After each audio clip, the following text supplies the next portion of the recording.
Hey everybody, Brian Bush, Top Crop Alliance. Before we took apart the corn demo, I wanted to do a quick video here and just kind of walk through what we're seeing from our plots this year. So, a couple things. As you can see on the screen right here, we had 6 different plots this year, going from gravelly drought, which is kind of the pink and also the yellow pages here, to super high yield potential, yield goals, the blue, the black, the green. And then the orange one is more of our tough acre kind of plot, poorly drained soils, all that. So trying to look at ear consistency as we look across all these different levels, different products, to try and find what makes the most sense to us. So kind of transition back here, 10, 8, 11, going from drought to high yield, tough acre, really consistent ears here.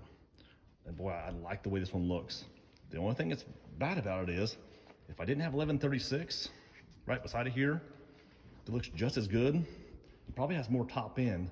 That's probably the reason why we're looking more at 1136 as a yield leader for us looking into 2025 here. 1170 has been that variable acre for us here. Only had it in 2 of our plots this year, but I mean, that's still a very consistent ear sample here.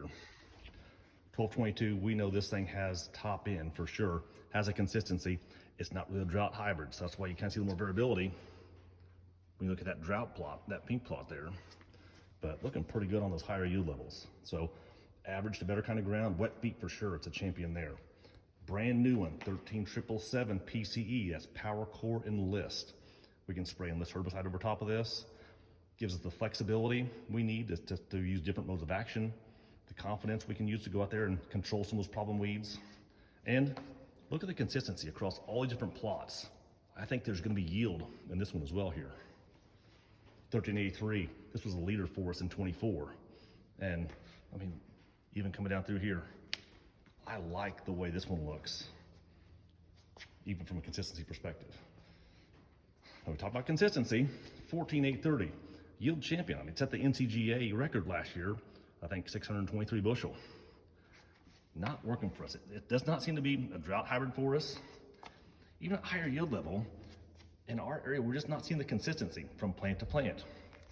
And as I hope you know, if you don't know this yet, this is one, I walk out past the end rows, go about 40 paces, and then pick the next 5 consecutive years.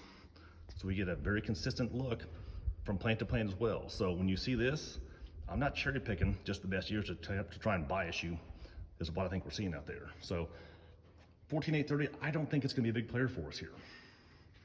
15784, grain quality, drought tolerance, nice looking ears under drought. Still enough top end pop to it to make me think that this can still go across quite a few of our acres here. 16544, new hybrid here. More of a test for us, kind of a Western type hybrid. Doesn't look too bad here as well. Maybe not got the most drought tolerance there, but nice ear size there in that high yield plot. But for another day in full maturity, 1718, whether it be conventional, whether it be high yield, looks like a standout, along with 1742, another Power Core entry here that you can look down through here, just going from consistency. Low yield, high yield, stress acre, 1742 looks to be a champion for us here. So just a quick run through here, looking at all these different plots, what we're seeing here from a yield perspective, consistency across the acres here. Hope this has been beneficial to you. I enjoy putting out the plots, talking through the differences here, and look forward to sharing some data here this fall as we get yield results in from all these plots. Thanks for your time.